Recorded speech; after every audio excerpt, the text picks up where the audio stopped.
Hi, good morning everybody. காலை வணக்கம்.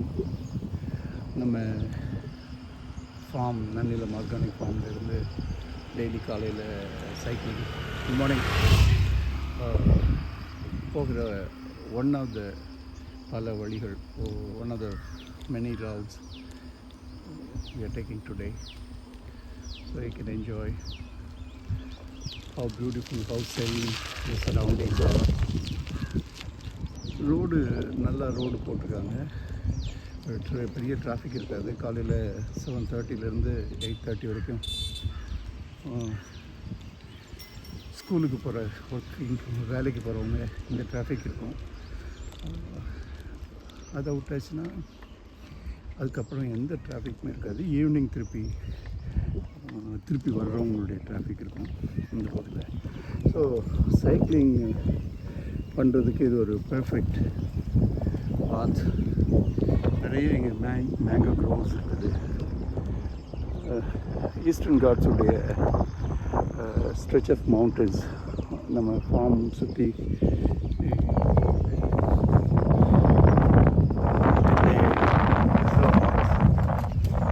So it's a very nice area. நல்ல ரொம்ப அழகாகவும் ரொம்ப செழுமையாகவும் இருக்கக்கூடிய ஒரு ஏரியா. இது வேலூர் மாவட்டத்தில், வேலூரில் இருந்து கிட்டத்தட்ட ஒரு 15 கிலோமீட்டர் தூரத்தில் இருக்கிற ஒரு இடம். காளாம்பட்டு அப்படிங்கிற ஒரு இடம் பார்த்துருக்காங்க. ஸோ நம்ம இன்றைக்கி ஒரு 25 கிலோமீட்டர் சைக்கிளில் போகிற மாதிரி ஒரு பிளான் பண்ணியிருக்கோம். நான் உங்களுக்கு எங்கெல்லாம் நல்ல ஹைலைட் வரும் அதெல்லாம் உங்களுக்கு காமிக்கிறேன்.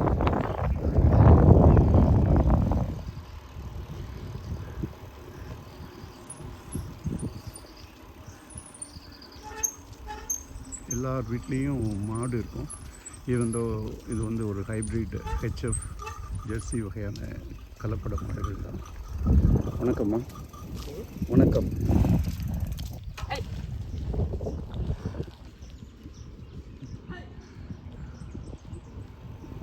நான் சொன்னேன்ல, காலையில் ஸ்கூலுக்கு போகிற டிராஃபிக்கு, ஸ்கூலுக்கு போகிற பசங்க இவங்க தான் அதிகமாக இந்த ரோட்டில் டிராஃபிக் இருக்கும். இங்கே வர்ற பஸ்ஸஸ்மே வந்து ஸ்கூலுக்கு வர்ற பஸ்ஸஸ், ஸ்கூலுக்கு பிக்கப் பண்ணுற பஸ்ஸஸ்,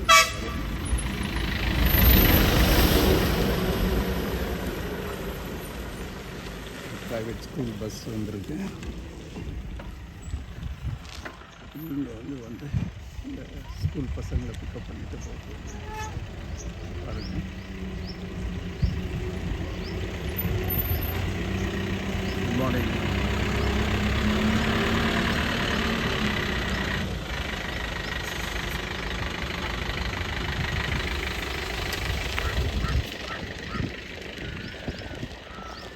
நம்ம வி கண்டினியூ ஃபர்தர். இங்கே கொஞ்சம் இந்த ஏரியாவில் ரோடு, இங்கேருந்து கெங்குசாமி குப்பங்கிற ஒரு இடத்து வரைக்கும் ரோடு கொஞ்சம் மோசமாக இருக்கும். ரீலே பண்ணலை, ரோடை சரியாக திருப்பி போடலை. ஸோ எலெக்ஷன் வருது, கண்டிப்பாக போடுவாங்கன்னு நினைக்கிறேன். இது கிட்டத்தட்ட ஒரு 1 கிலோமீட்டர் வரைக்கும் இந்த மாதிரி ரோடு இருக்கும். இந்த சின்ன மலைக்கு அந்த பக்கம் தான் நம்மளுடைய ஃபார்ம் இருக்குது. நம்ம ஸ்டார்ட் பண்ணும்போது இந்த மலைக்கு அந்த பக்கத்தில் இருந்தோம், அதாவது கிழக்கு பக்கத்தில். இப்போ நம்ம அதனுடைய மேற்கு பக்கத்தில் வந்திருக்கோம். இந்த மலையை சுற்றி போகிற இந்த ரோடு.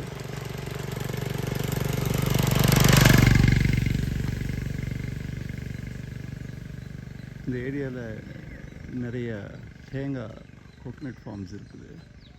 ஸோ கலெக்டிங் கோகனட்ஸ், அதை வந்து பிரித்து எடுத்து சந்தைப்படுத்துறதுக்கு இங்கே ரெடி ஆகிட்டுருக்கு.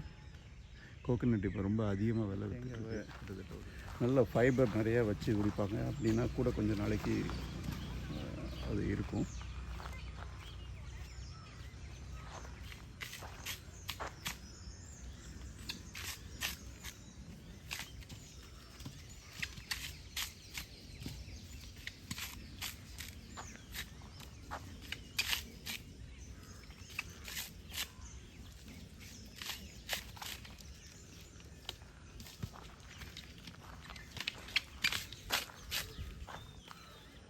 தேங்காவை உரிக்கிறதுக்கு இப்படி தான் ஒரு கூர்மையான ஒரு கடப்பாரை வச்சுருப்பாங்க. வச்சுட்டு அதில் வச்சு உரிப்பாங்க. அப்போ உரிக்கும்போது ரொம்ப ஈஸியாக சீக்கிரமாகவும் முடிக்க முடியும். பாருங்க, ரொம்ப கூர்மையாக இருக்கும்.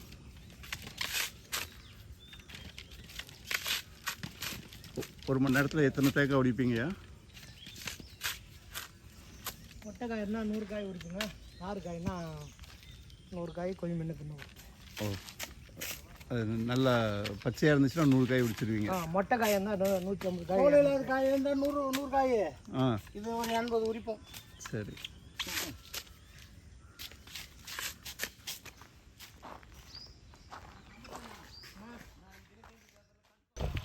இப்போ நம்ம கிராஸ் பண்ணுறது தான் கெங்கசாமி குப்பம் அப்படிங்கிற ஒரு சின்ன ஊர். காலாப்பட்டு பஞ்சாயத்தோடு சேர்ந்தது, ஃபார்ம் இருக்கிற பஞ்சாயத்தோடு சேர்ந்த ஒரு கிராமம்.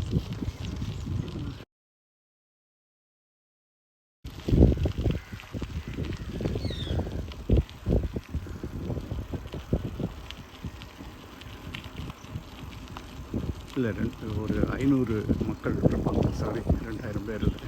மொத்தமாகவே காலாம்பட்டு தொகுதியிலே ஒரு 5000 பேர் தான் மொத்தமே.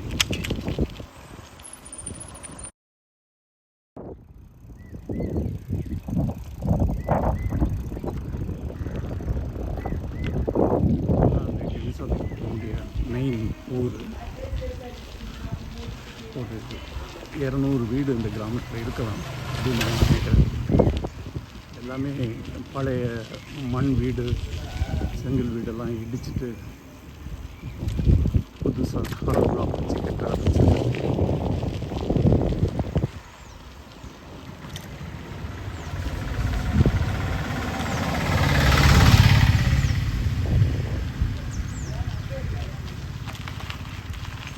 இப்போ நம்ம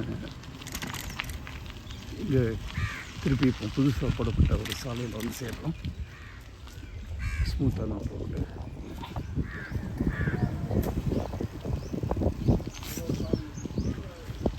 இப்போ கீழ்முட்டுக்கூர் அப்படிங்கிற கிராமத்து பக்கம் வந்துட்டோம்.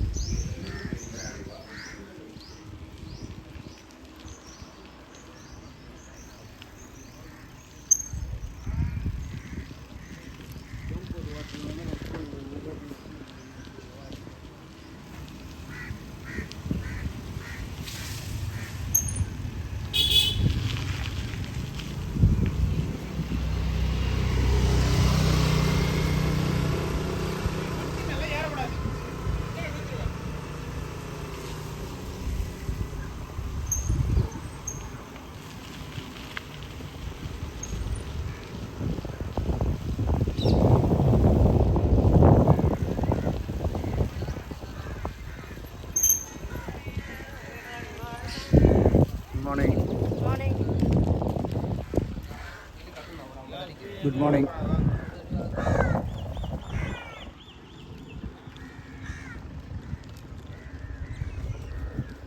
கிராமத்தை விட்டு வெளியில் வந்துட்டோம்.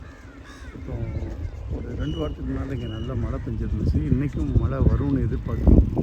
ஸோ இந்த டைமில் நிறைய பேர் வந்து இங்கே வேர்க்கடலை பயிர் பண்ணுவாங்க. சிலர் அவங்க நிலத்தில் தண்ணி நல்லா இருந்துச்சுன்னா இந்த மாதிரி நெல் வந்து பண்ணுவாங்க. ஆனால் இது இந்த ஏரியாவில் நெல் விளையிற பூமி இல்லை.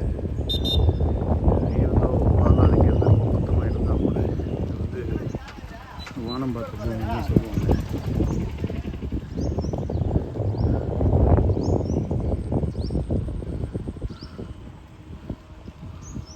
ரொம்ப சரின்னா ரொம்ப பியூட்டிஃபுல்லாக இருக்கும். நீங்கள் பார்த்துருப்பீங்க, கிட்டத்தட்ட நான் ஒரு 5 கிலோமீட்டர் தூரம் வந்திருப்பேன்.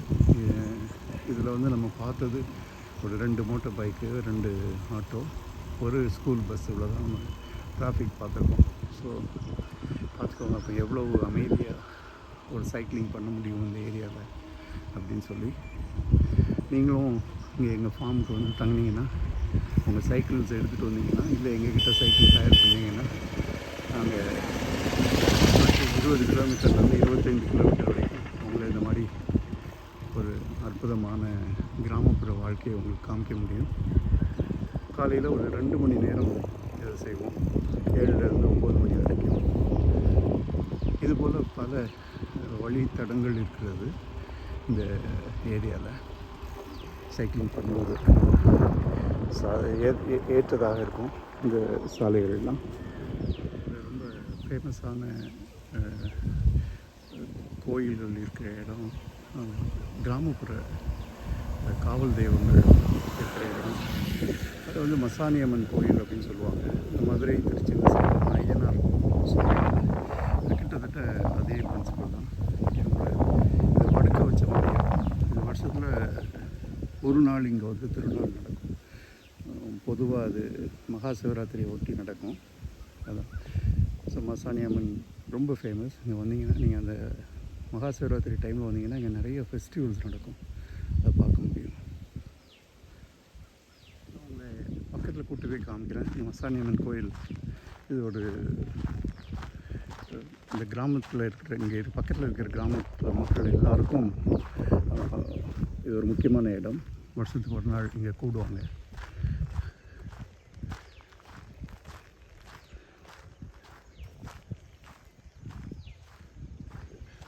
அப்போது இங்கே வந்து பல விதமான அலகு குத்துறதோ இல்லை பலி கொடுக்குறதோ அந்த மாதிரி செய்வாங்க இந்த ஏரியாவில். இந்த இடத்துல பாருங்கள் இங்கே வச்சுருக்காங்க பாருங்கள். ஒரு செங்கல் வைத்து ஒவ்வொரு ஊர்லேயும் ஒவ்வொரு மாதிரியாக வச்சுருப்பாங்க இந்த காவல் தெய்வங்களை. இவங்கள இந்த அனிமிஸ்டிக் பிரின்சிபல்லேருந்து வர்ற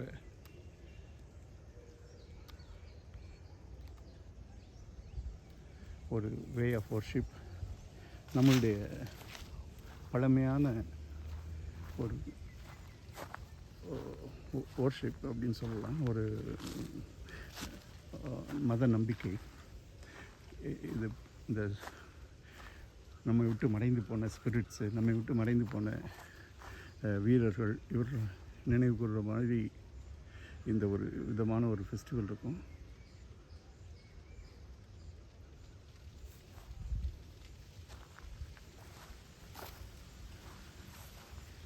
ரொம்ப பார்க்குறக்கே ரொம்ப அழகாக இருக்கும். இந்த மசாணியம்மன் கோயில்கள்லாம் வெறும் மணல் தான். மணலை வச்சு செஞ்சு அதை பூசி, மணலை வச்சே பூசி அதுக்கு கலர் அடிச்சிடுறாங்க. வருஷத்துக்கு ஒரு தடவை வந்து அந்த கலரை இது பண்ணுவாங்க. ஸோ வேலூர் மாவட்டத்துக்கு நீங்கள் மகா சிவராத்திரி டைம் வந்தீங்கன்னா இந்த இதெல்லாம்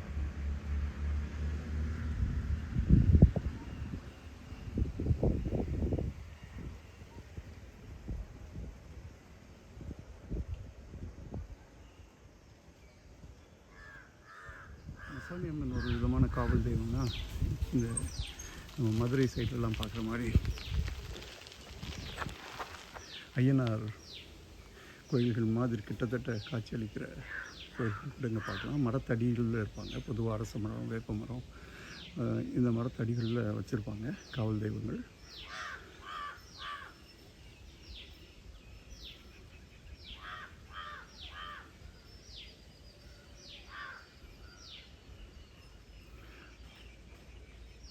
மரம் வழிபாடு வந்து காலகாலமாக தமிழர்களிடையே உண்டு.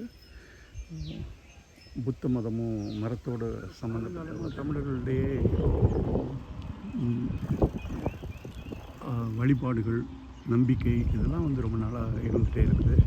அவங்க பொதுவாக இயற்கையோடு சம்மந்தப்பட்டதை மட்டும்தான் வணங்கிட்டு இருந்தாங்க. முக்கியமாக மரம், மலை, கல், ராக்ஸ், ஸ்பிரிட்ஸ், நம்மளை விட்டு கடந்து போனவங்கள் ஞாபகமாக அவங்கள வழிபடுவாங்க. பார்த்திங்கன்னா இங்கே நீங்கள் பார்த்தது தான் கடலை தோட்டம். இப்போது ரொம்ப சீசன் இல்லை. இந்த வருஷத்துக்கு ஒரு தடவை தான் இந்த வேர்க்கடலை பயிர் செய்வாங்க.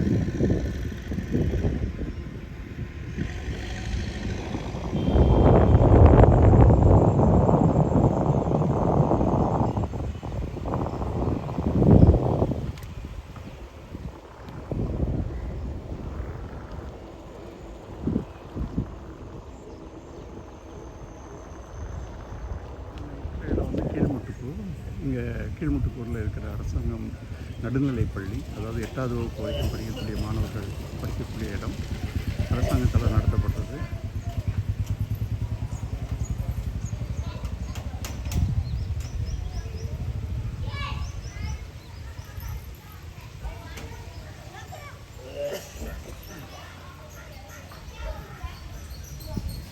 ஸோ இப்போ நம்ம இந்த ஊரை கடந்து மோர்தானா கேனல் ஓடுற இடத்துக்கு போய் சேர போகிறோம். அங்கேருந்து இந்த பக்கமாக வணக்கம் அந்த மலை அந்த தெரியுது பாருங்க, அதுதான் நம்ம ஃபார்ம் பக்கத்தில் இருக்கிற மலை. அதுக்கு கிழக்கு பக்கம்தான் நம்ம ஃபார்ம் இருக்குது. ஸோ இப்போ மோர்தானா கேனல் வழியாக நம்ம போய் அங்கே ஃபார்ம் கேட்குறோம்.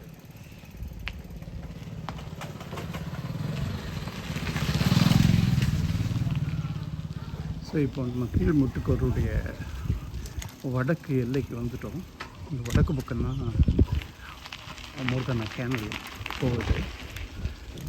மோர்தானா டேம்லேருந்து ஒரு கேனல் விவசாயத்துக்காக இந்த கேனல் உண்டாக்கப்பட்டது. இதில் தண்ணி வர்றதுக்காக எதிர்பார்த்துட்ருக்காங்க. இப்போ மழை பெய்ய ஆரம்பிச்சதுன்னா டேம் ஃபுல்லானதுக்கப்புறம் இங்கே தண்ணி வர ஆரம்பிக்கும்.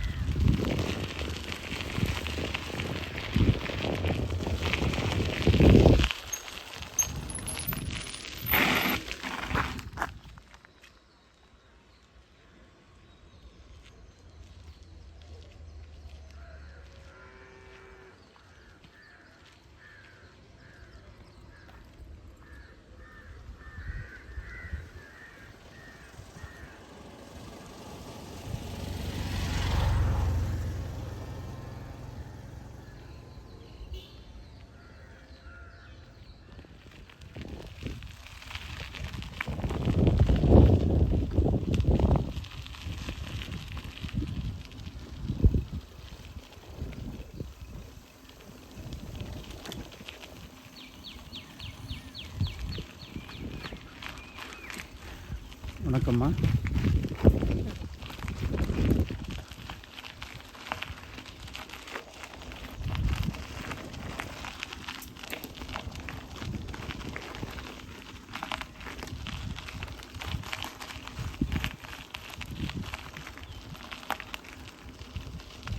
Hi, good morning.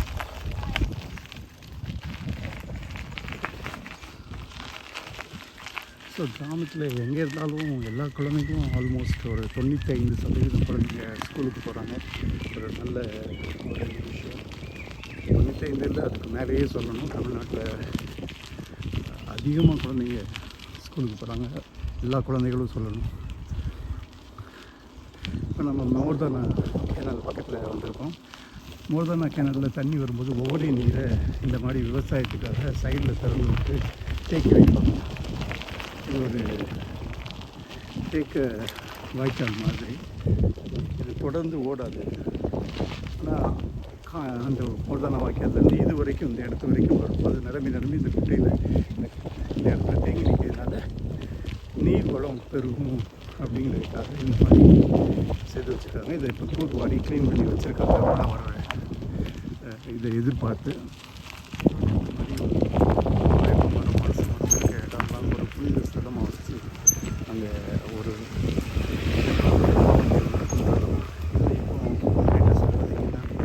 இந்த நவகிரகங்கள் கூட உள்ளே வந்துருச்சு. டாமினிக்கல் காட்ஸ் கூட உள்ளே வர ஆரம்பிச்சிட்டாங்க. ஏன்னா தமிழர்கள் யாரை எது கடவுள் அப்படின்னு சொன்னாலும் பழங்குடி மக்கள் தானே, அவங்க எது சொன்னாலும் நம்பிக்குவாங்க. அந்த நம்பிக்கையை தான் மற்றவங்கள ஈஸியாக நம்பினதுனால தான் இவங்களுடைய சொந்த நம்பிக்கைகளை வந்து நிற்கிறாங்க. பாருங்கள், ஒரு அற்புதமான ஒரு ஆலமரம்.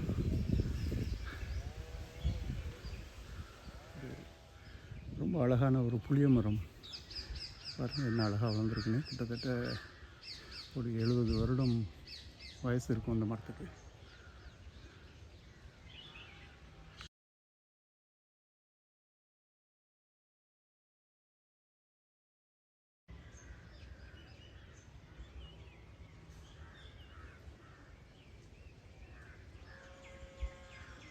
இங்கே இப்போ நம்ம கடலை தோட்டம், கடலை பயிர் பண்ணுற சீசன். இப்போ இங்கே கீழ்முட்டுக்கூரில் இந்த கடலை தோட்டத்துக்காக வந்திருக்கோம்.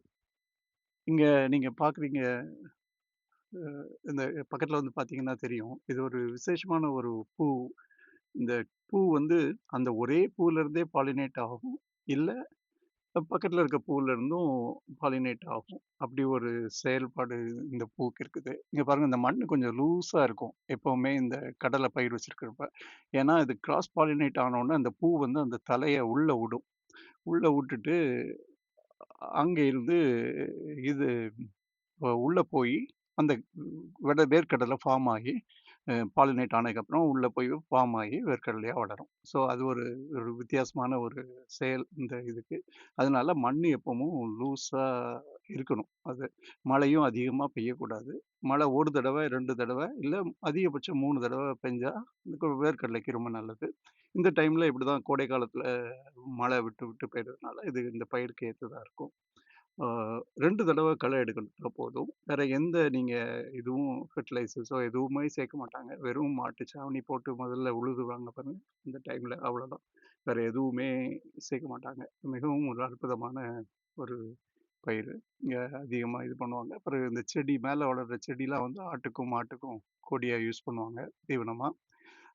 பிறகு கடலைல உங்களுக்கு தெரியும், அதுலேருந்து கிடைக்கிற எண்ணெய், அது போக எண்ணெயிலேருந்து வர்ற புண்ணாக்கு கூட மாட்டுக்கு தீவனமாக புரோட்டீன்ஸ் பிரதான சத்து சேர்ந்தது.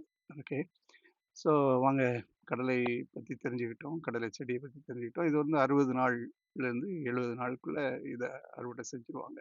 மேனுவலாக தான் அறுவடை செய்வாங்க. இன்னும் மிஷின்ஸ் வரல இங்கே. மேனுவலாக தான் செய்வாங்க. அது ஒரு பெரிய ஹாபி. இங்கே ஒரு மக்களுக்கு எல்லாம் கடலையாக கிடைக்கும். அவங்களுக்கு கூலியும் கடலையும் கிடைக்கும். அதனால் நிறைய பேர் வருவாங்க. வாங்க போகலாம் மேலே.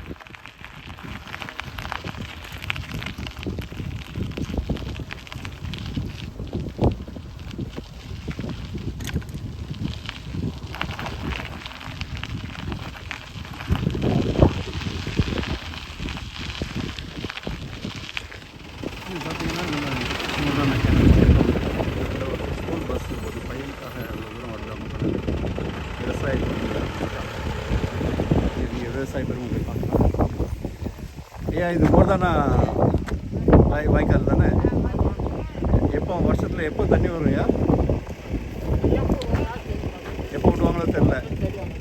ஐயா இங்கே வருஷத்துக்கு ஒரு தடவை தண்ணி வரும். தண்ணி ரொம்பனா போடுறாங்கன்னா இல்லை, நம்மளுக்கு எப்போதான் தேட்டு இல்லைப்பா.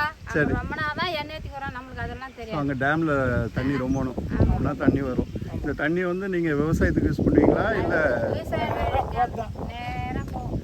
ஓகே, ஸோ தண்ணி என்னையா விவசாயத்துக்கு யாரும் எடுக்க மாட்டாங்க தண்ணி. எடுக்க மாட்டாங்க. ஸோ இங்கே பார்த்தீங்கன்னா மக்களே, இந்த மோர்தானா கேனல் வந்து முக்கியமான என்ன வேலை பார்க்குதுன்னா, இந்த இங்கே இருக்கிற கிரவுண்ட் வாட்டரை ரீசார்ஜ் பண்ணுறதுக்காக உதவும். அது மட்டும் இல்லாமல் அங்கே இருக்கிற குளங்கள் வரிசையாக இங்கே நிறைய சின்ன குளங்கள் இருக்குது. அது எல்லாமே water bodies to recharge the ground water. அதுக்காக இந்த தண்ணி இந்த வழியாக திருப்பி விடுறதுனால இந்த பக்கத்தில் கொஞ்சம் பசுமையாக இருக்கிறதுக்கு வாய்ப்புகள் இருக்குது. இங்கே வந்து தண்ணி போன வருஷம் வந்துச்சு. இந்த வருஷம் மழை நல்லா பெஞ்சதுன்னா வரும்னு எதிர்பார்க்குறோம். அப்படி தானே? மழை நல்லா வந்தால் வரும் தான் தண்ணி கண்டிப்பாக வரும். மழை பெஞ்சாலும் பெய்யணும். போன வருஷம் கொஞ்சம் தண்ணி ஓடிச்சுல. அது எலெக்ஷனப்போ ஒரு 3 நாள் கண் திறப்பு விட்டானுங்க.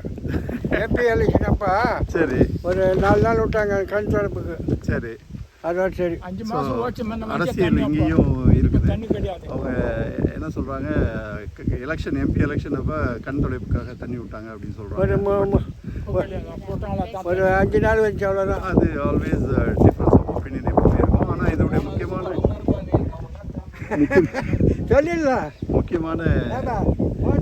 இது வந்து மோர்தானா டேம் நிரம்பினா தான் தண்ணி விட முடியும். கீழ் லெவலில் இருந்துச்சுன்னா அந்த டேம்லேருந்து தண்ணி திறந்து விட முடியாது.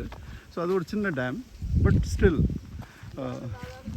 அந்த டேம்லேருந்து தண்ணி வர்றதுனால இந்த பக்கம் கொஞ்சம் பசுமையாக இருக்கிறதுக்கு வாய்ப்புகள். கீழ்மட்டுக்கு ஊரை கடந்து மோர்தானா கால்வாய் வழியாக, இந்த வாய்க்கால் வழியாக ஒட்டி கிட்டத்தட்ட ஒரு 3 கிலோமீட்டர் போக போகிறோம். இது போய் மாலியாப்பட்டுன்னு ஒரு ஊரில் போய் சேர்ந்துடும். பார்க்கலாம் எப்படி வழி இல்லை எப்படி நிலங்கள் எப்படி இருக்குது. இது வந்து வெறும் மண் பாதை தான், ரோடு எதுவும் போடல. இப்போ தான் இந்த கால்வாயை க்ளீன் பண்ணி சுத்தம் பண்ணி ரெடி பண்ணி வச்சுருக்காங்க. ஏன்னா மழை வந்து தண்ணி வந்துச்சுன்னா ஓடுன்னு சொல்லி. ஆனால் எனக்கு இந்த சுற்றி கரைகளில் தான் நிறைய செடி மரங்கள்லாம் வளர்ந்துருந்துச்சு. அது எல்லாத்தையுமே எடுத்துட்டாங்க. அதை ஏன் அப்படி பண்ணுறாங்கன்னு எனக்கு தெரியல. அது பண்ணால் இந்த கரை திருப்பியும் வீக்காக தான் ஆகும். ஆனால் பனை விதை போட்டுருக்காங்க. பனை வளர்ந்துச்சுனாலும் அந்த கரையை பாதுகாக்கும். ஆனால் அவங்க வருஷத்துக்கு ஒரு தடவை இந்த மாதிரி கான்ட்ராக்டர்கிட்ட கொடுத்து இதை க்ளீன் பண்ண சொல்கிறதுனால எந்த மரமோ செடியோ காட்டாக வளருது பாருங்கள், அது எல்லாமே வெட்டி எடுத்துடுறாங்க. ஸோ அது செய்யக்கூடாது, கரைகளில் செய்யக்கூடாது. தண்ணி ஓடுற பாதை தூர்வாரலாம், ஆனால் சைடில் 2 பக்கமும் வளர்கிற மரங்களை வெட்டக்கூடாது அப்படின்னு நினைக்கிறேங்க. நீங்கள் என்ன நினைக்கிறீங்க கமெண்ட்டில் போடுங்க. ஓகே,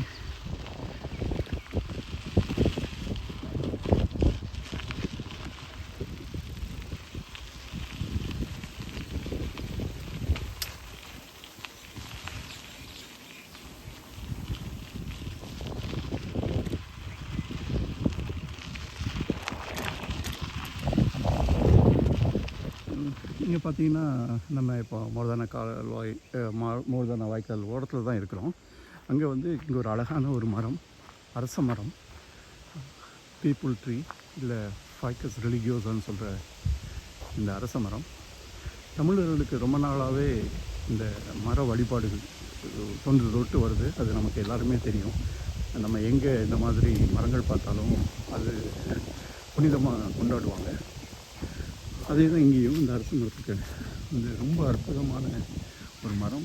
கிட்டத்தட்ட 250 வருடங்களாவது பழமையாக இருக்கக்கூடிய ஒரு மரம். இதுவும் புனிதமான ஒரு இடமாக வச்சுருக்காங்க. காவல் தெய்வங்கள் இருக்காங்க. ஸ்னேக் ஸ்டோன்ஸ் பார்க்குறீங்க. அதுக்கு இல்லாமல் வவுச் பண்ணி பெண்கள் குடும்பங்கள் வவுச் பண்ணி குழந்தைகள் வேணும் இல்லை கல்யாணம் நடக்கணும் அப்படிங்கிறதுக்காக வேண்டுதல் வேண்டி இங்கே மரத்தில் இதை சுற்றுவாங்க. இங்கே மொடாஸ்டி ஆஃப் த காட்ஸ் அப்படிங்கிறதுக்காக அது புனிதமானது அப்படிங்கிறதுனால கீழே ஒரு துணியை சுற்றி கட்டியிருக்காங்க இந்த ஸ்னேக் ஸ்டோன்ஸில். பட் பாருங்க, ரொம்ப ஒரு பியூட்டிஃபுல் ட்ரீ, அற்புதமாக நிழல் கொடுக்கக்கூடிய ஒரு மரம், அரச மரம். தொன்று தொட்டு மரங்களை வழிபடுறவங்க நம்ம தமிழர்கள். அதனுடைய பண்பாடு தான் புத்த மதத்துலேயும் தெளிவாக தெரியும். புத்த மதம் புத்தர் இருந்தப்போ எந்த கடவுளையும் அவர் கும்பிட சொல்லலை. இருந்தாலும் புத்தர் மறைந்ததுக்கப்புறம் அவரை கொஞ்சம் கொஞ்சமாக கும்பிட ஆரம்பித்தாங்க. அதில் முதல் வழிபாடு மர வழிபாடு. ஸோ மரம் ஏற்கனவே நம்மளோட இருந்ததுனால ரொம்ப ஈஸியாக அதை எடுத்து புத்த மதத்தில் ஐடென்டிஃபை பண்ணுறாங்க. ஸோ அனிமிஸ்டிக் வேஸ் ஆஃப் வர்ஷிப்,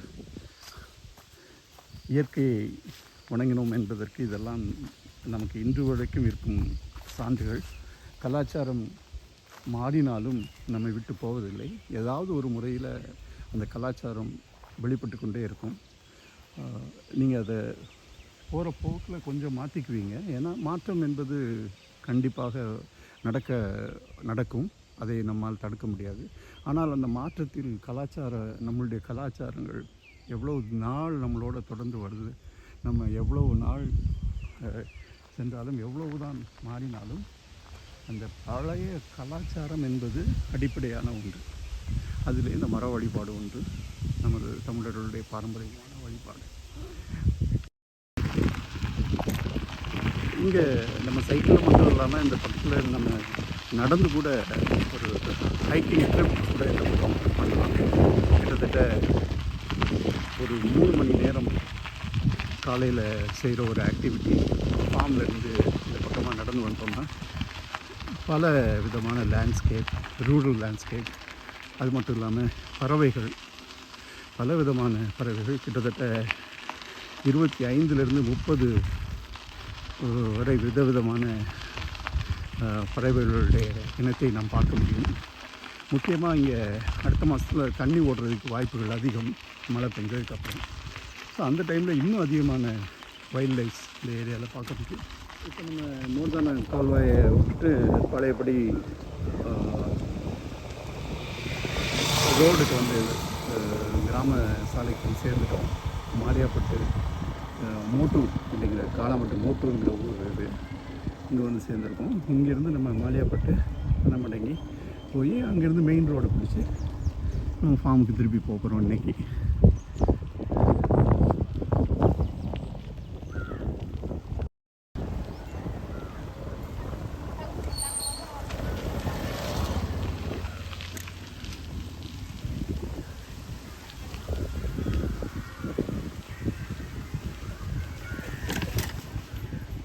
இது ஒரு சின்ன கிராமம் மோட்டூர், மேட்டூர் இல்லை மோட்டூர், மேட்டில் இருக்கிறதுனால மோட்டூர் இல்லை மேட்டூர்னு சொல்லுவாங்க. வணக்கம்மா, எப்படி இருக்கீங்க?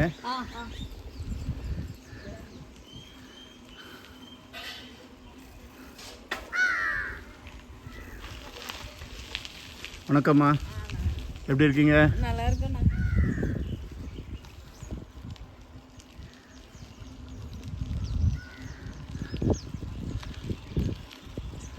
Good morning. Good morning sir. எப்படி தண்ணி எடுத்துகிட்டு போனீங்களா வீட்டுக்கு? ஓ சரி சரி சரி. வணக்கம் கோபி.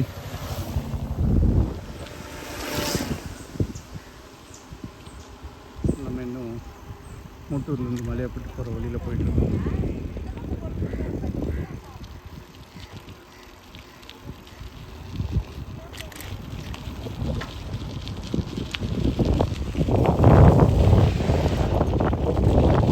வணக்கம்.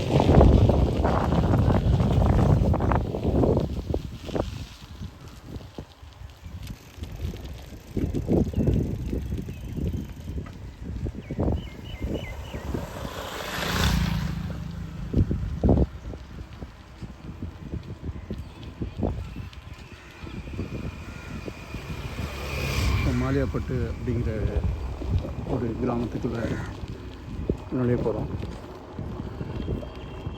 இது ஒரு பெரிய கிராமம் தான். கிட்டத்தட்ட ஒரு 500 குடும்பம் இங்கே இருப்பாங்க, இல்லை 500க்கு மேலேயே இருக்கலாம். 2500 3000 நிறைய மக்கள் இந்த ஊரில் வசிக்கலாம். ஒவ்வொரு ஊருக்கும் திருவிழா நடக்கும். இங்கேயும் திருவிழா நடக்கும். இங்கேயும் ஒரு மரம் இருக்குது பாருங்கள், அரச மரம். அரச மர வழிபாடு.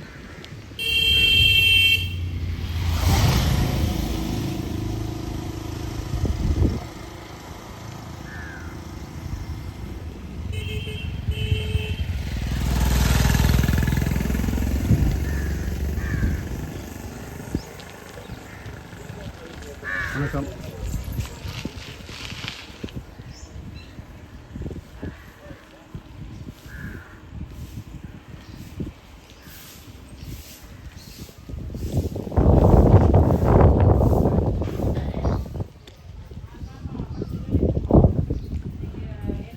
வணக்கம். கணேசன் முடி திருத்தகம். வணக்கம், எப்படி இருக்கீங்க?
வணக்கம். வணக்கம்.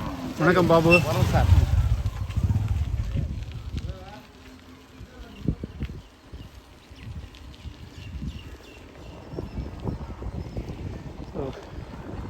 இங்கே கால்நடை தீவனம் பயிர் பண்ணியிருக்காங்க.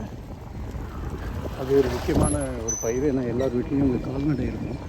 அதுக்கு பயிர் பண்ணுவாங்க. வருஷம் ஃபுல்லாக அது வளர்ந்துட்டே இருக்கும். இந்த கோசை கிராஸ்ன்னு சொல்கிறாங்களே, கோத்ரி, இப்படி பல விதமான ஹைப்ரிட் பிளான்ட். இப்போ நம்ம பனமடங்கி கிராமத்துக்கு வந்து சேர்ந்துட்டோம். இன்றைக்கி இந்த இடத்துலேருந்து நம்ம திரும்ப நம்மளுடைய ஃபார்முக்கு போக போகிறோம். ஒரு முக்கியமான ஸ்டேட் ஹைவே இல்லையா.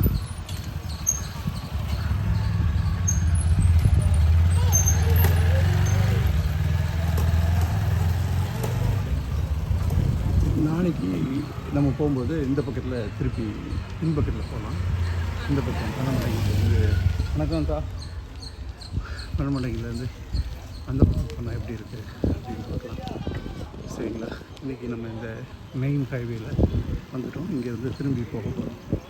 அவங்க இங்கேருந்து ஒரு 4 கிலோமீட்டர் முக்கியமான இணைப்பு சாலை. நத்தேரி வேலூரில் காட்பாடி குடியாத்தம் சாலையிலேருந்து வடதிரமைக்கு போகிற ஒரு முக்கியமான இணைப்பு சாலை. அது மட்டும் இல்லை, ஆந்திராவுக்கு போகக்கூடிய ஒரு முக்கியமான சாலை. நல்ல மெயின்டைன் பண்ணப்படுற ஒரு ஸ்டேட் ஹைவே. இங்கே கொஞ்சம் டிராஃபிக் இருக்கும். அக்கேஷ்னலாக இந்த மாதிரி ட்ரக்ஸ் வரும். டோல் அவாய்ட் பண்ணி போகணும்னு நினைக்கிற ட்ரக்ஸ் இந்த பக்கத்தில் வரும்.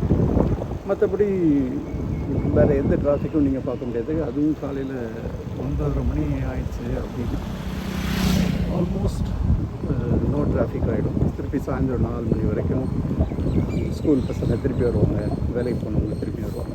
இந்த டிராஃபிக் தான் இருக்கும். அது தவிர பெருசாக கமர்ஷியலாக எந்த டிராஃபிக்கும் இருக்காது.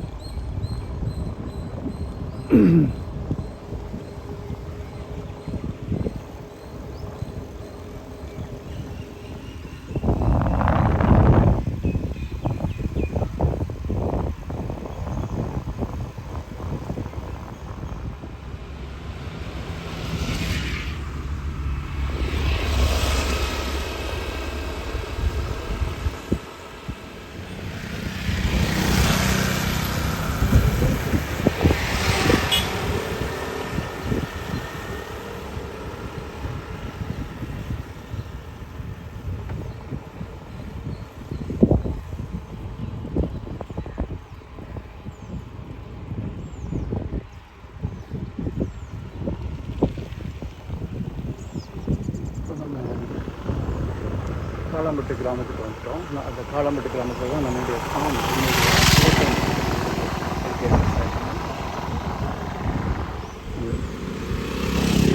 வணக்கம், எப்படி இருக்கீங்க?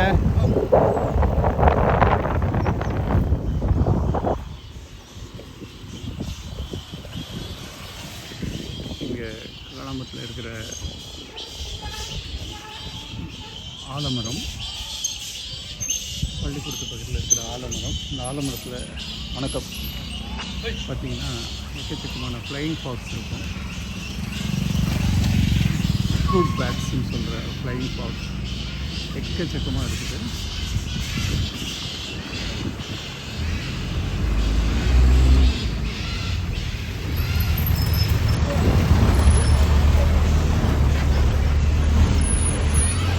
இதோட கொஞ்சம் தொட்டு இருக்கிறதுனால தான் இன்னும் இந்த மாதிரி ஆலமரங்களை நம்மளால் பார்க்க முடியுது.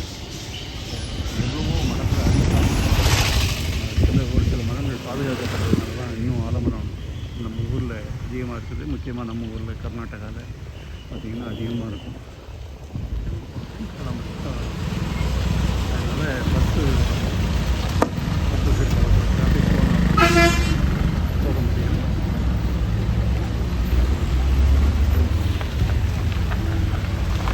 இவ்வளோ டிராஃபிக்கை நீங்கள் பார்க்குறது ஒரு பெரிய அதிசயம். ஏன்னா 2 பஸ்ஸு தொடர்ந்து வந்துருச்சு ஒரே டைமில். கிட்டத்தட்ட அது 2 காரும் வந்துருச்சு ஒரே இடத்துல. அதனால ஒரு சின்ன குட்டி டிராஃபிக் ஜாம். நார்மலாக இது இந்த மாதிரி பார்க்கவே முடியாது.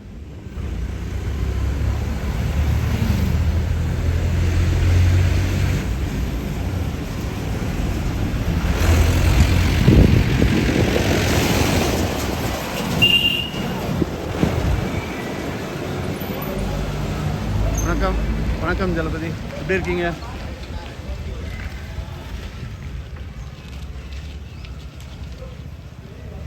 இது காளாம்பட்டில் உள்ள ஒரு தெரு.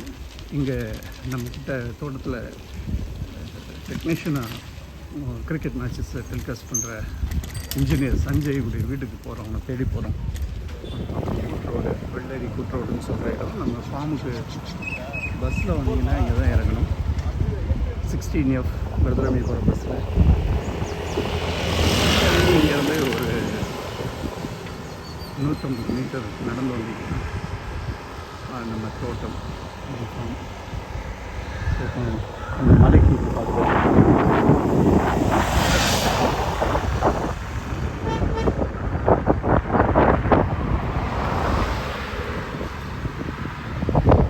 இந்த ரோட்டில் கொஞ்சம் டிராஃபிக் இருக்கும்.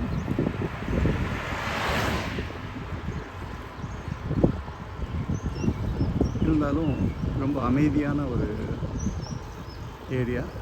வாங்க, நன்னிலம் ஆர்கானிக் ஃபார்முக்கு வாங்க. இங்கெல்லாம் கூப்பிட்டு போய் உங்களை சுற்றி காமிக்கிறோம். ரொம்ப அற்புதமாக இருக்கும். ஒரு இயற்கையோடு சிறந்த ஒரு வாழ்வை நீங்கள் வந்து ரசிச்சுட்டு போகலாம். ரொம்ப குறுகிய ஒரு குறைந்த செலவில் நீங்கள் இங்கே சுற்றி பார்க்க வரலாம். ஒரு ஆளுக்கு 2000 ரூபா கொடுத்தா சாப்பாடு, தங்குற இடம், ஏசி எல்லாம் சேர்த்து கொடுக்கும். உங்கள் சைக்கிளையும் கூட எடுத்துகிட்டு வந்தீங்கன்னா, காரில் கொண்டு வர முடியல இன்னும் நல்லாயிருக்கும். ரொம்ப ஒரு 2 நாளோ 3 நாளோ நீங்கள் தங்கியிருந்து இது பண்ணலாம். 3 நாள் 4 நாள் தங்கியிருக்கிறவங்களுக்கு இன்னும் கொஞ்சம் டிஸ்கவுண்ட் கொடுக்கும். நான் சொன்னது 2000 ரூபா ஒரு ஆளுக்கு வந்து நீங்கள் ஒரு 10 பேராக சேர்ந்து வந்தீங்க அப்படின்னா நாங்கள் ஃபார்மில் அக்காமடேட் பண்ண முடியும். உங்களுக்கு 2 ரூமில் இல்லை 3 ரூமில் அக்காமடேட் பண்ணிவிடுவோம்.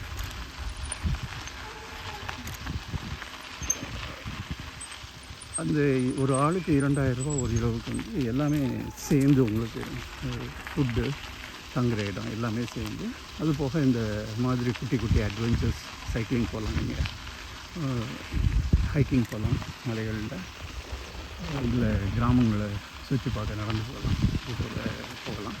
அது போக நம்ம இங்கே மதிய நேரத்தில் காலையில் 10 மணிலேருந்து மதியம் 2 மணி வரைக்கும் நம்ம ஃபார்மில் நீங்கள் சில் ஆகும். Okay, so thank you for the day today joining, and I'll join you tomorrow with another route around our farm. I'll take you for a cycling round tomorrow morning in another area. Thank you. See you. Bye bye.